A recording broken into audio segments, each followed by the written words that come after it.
Hello class. My name is Daniel Gampu, and today I'm going to be doing my part of introducing what me and my group have been working on. And so you can clearly see from the title that today we're going to be talking about CERN, and at the bottom is just by my group mates, and we've all worked on this project to explain to you what CERN is. Now, what is CERN? CERN is basically a European organization for nuclear research, but not mainly just nuclear research. It's also used for a whole lot of research as well and experiments. And this organization was originally founded in September 9th of 1954, and it's currently being ran by 23 members of the state. Also, at the top right, you could see, like, if you go on Google and you go on images and you type the largest Hadron Collider, you're mostly going to see a lot of images of that instrument, and that's basically what it is, because CERN accomplished the achievement of having, one of the largest. I think it's like approximately at the bottom right, it's like 27 kilometers, and I'm gonna be going to more detail on the bottom right.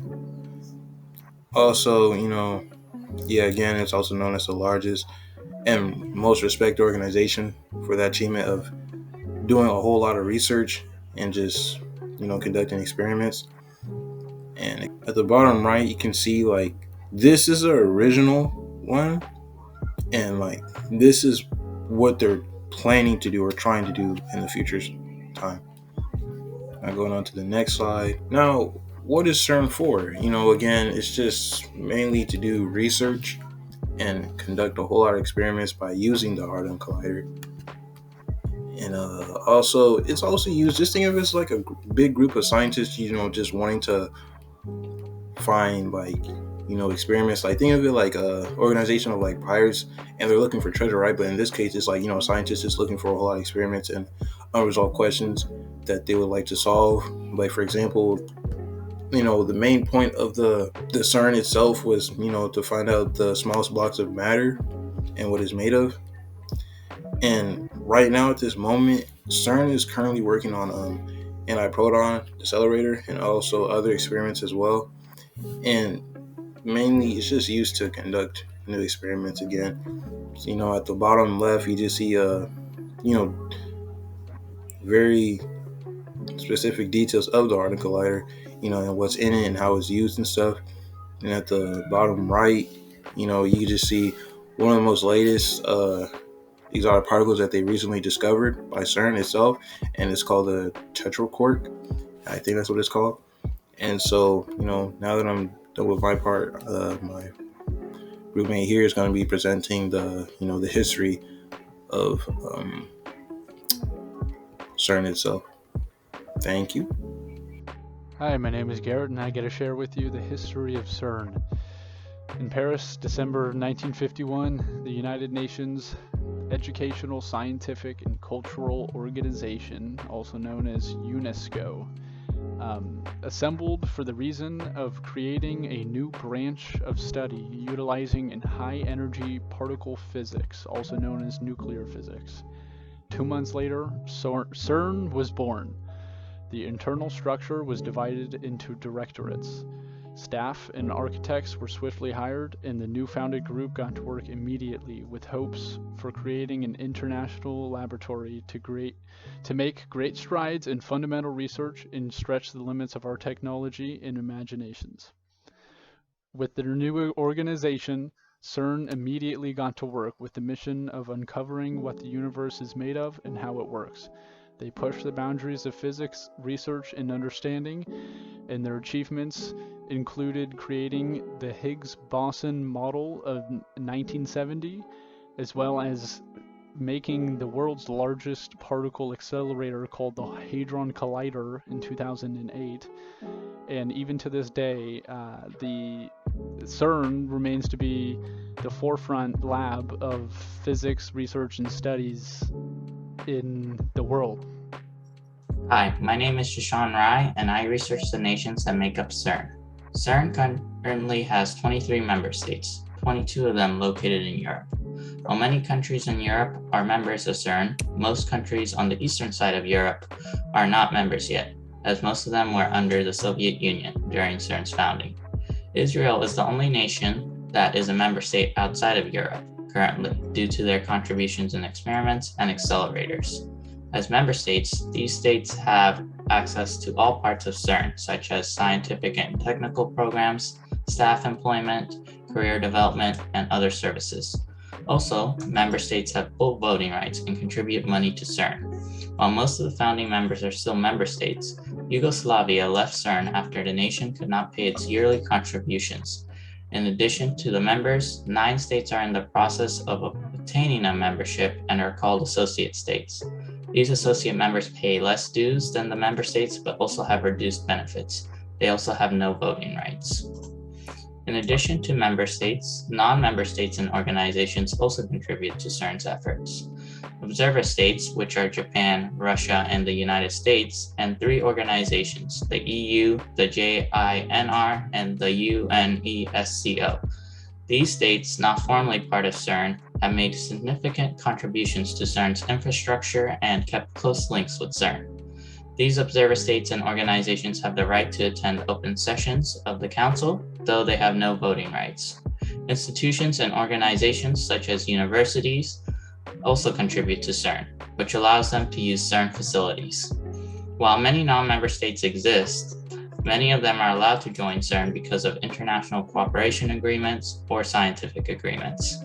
The way that CERN manages its non-member states is by international cooperation and memoranda of understanding. That is all I have about the nations that make up CERN. I'm now going to let Armaan talk to you about the Large Hadron Collider. Hello, my name is Armaan, and today I will be explaining the origins of LHC. So what is the LHC? LHC stands for the Large Hadron Collider, which is the world's largest and most powerful particle accelerator. It is a tunnel for hadrons, which are particles made of quarks in which they are sped up to a fraction of speed of light and their collisions are monitored. This helps scientists to understand the concepts of particle physics. So, why was LHC built? The LHC was built to find answers to many physical questions we have faced, such as what is the origin of mass, what are dark matter and dark energy, why is there more matter than antimatter in the universe.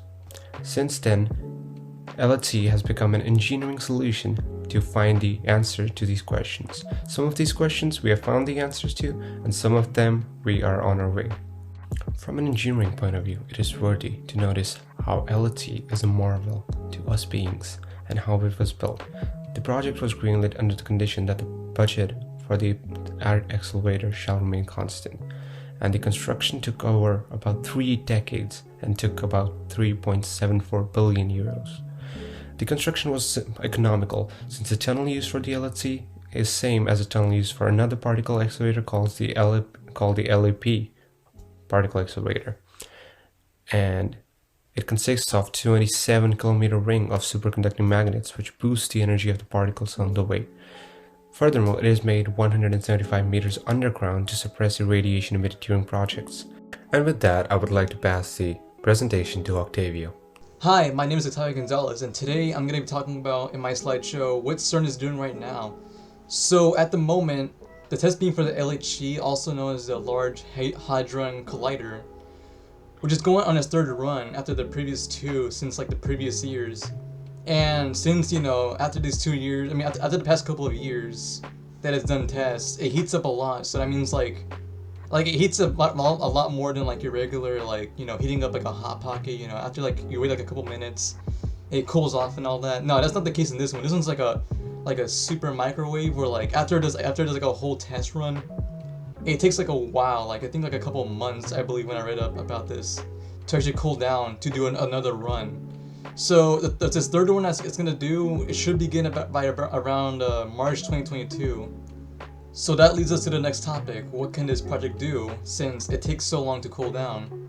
So each test run that it does, it actually does achieve a thing where a new particle could be discovered, or whatever else could be discovered, some kind of scientific theory can be proven right just by run, even though it does take so long to cool down. However, when it does go back, it could change. It could be a whole game changer. We have no idea what can come next, the next test run. For all we know, it could be the next tide to turn humanity to somewhere else. I mean, it could be a huge benefit. So, but yeah, that's what this project can accomplish. So with that being said, I'm gonna pass the presentation over to Juan. Hello, my name is Juan Espino, and this is my part of the CERN project. I'll be talking about mass to begin with, or how the standard model just actually explain the origins of mass and the particles, why they're heavier than each other, why certain particles are heavier than another, or why some have no mass at all. Theorists like Robert Brout, Francois Englert, and Peter Higgs have made theories to solve this idea of mass, and they made this Brout and Englert Higgs field. However, now it's just called the Higgs mechanism or the Higgs field because it emitted this field that when particles interact with it, depending on the type of reaction or how big the reaction was for that field, it will actually tell you whether it had a lot or very little mass. So if it was a big reaction, it had more mass. If it was a very minute reaction, it had very little mass. If there's no reaction at all, it had no mass. And a lot of physicists in the 1980s were looking for this Higgs boson that was related to this mechanism. However, it wasn't really found until 2012 by CERN themselves.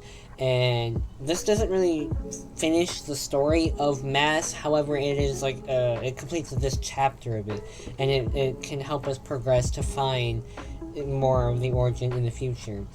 And the idea of discovering supersymmetry, as again the standard model does not offer a complete description of all of the fundamental forces, so it's very difficult to construct a theory that will actually suffice evidence for supersymmetry. So as of right now, it's very difficult to tell if we will actually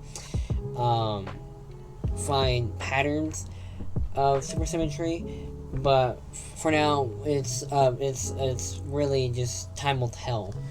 Going on to the next slide with dark matter and dark energy. The matter that we know that makes up all of the stars in the galaxy does not account for much in the universe right now. In fact, it only accounts for like 4% of the entire universe. And the search to find all of these particles is still out there. Like, the phenomenon responsible for dark matter is only about 23%, and dark energy being at like 73%. So we still know very little about this as well. And we were looking at why is there far more matter than antimatter in the universe.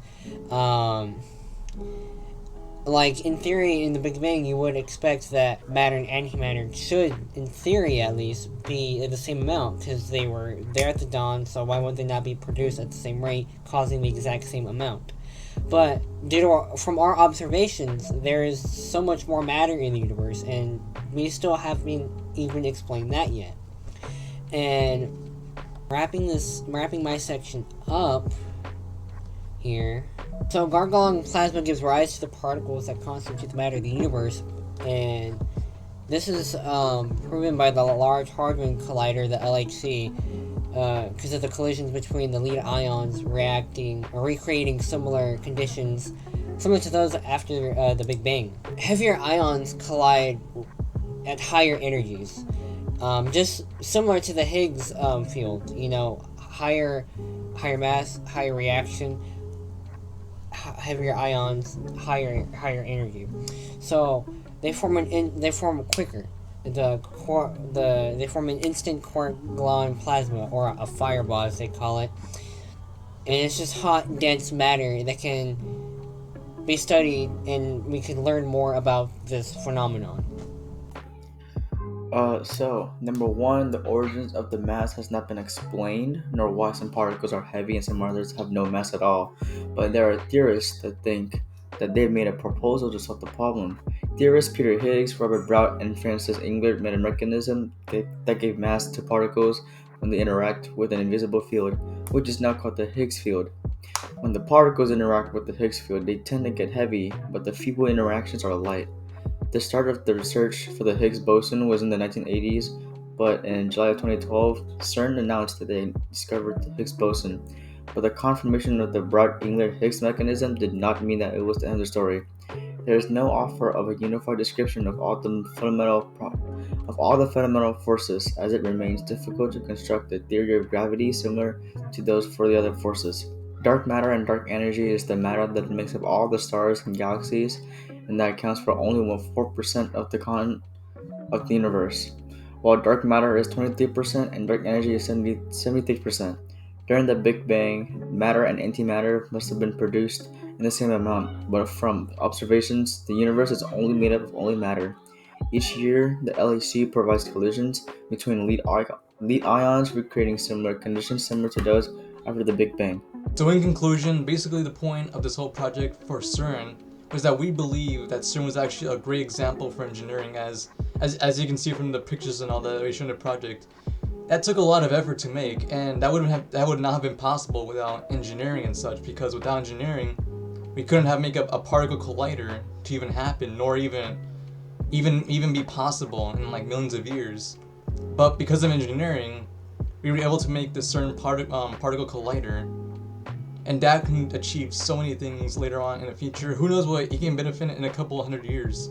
For all we know, it could actually achieve a lot for humanity. So we don't know what's going to come of this collider later on in life.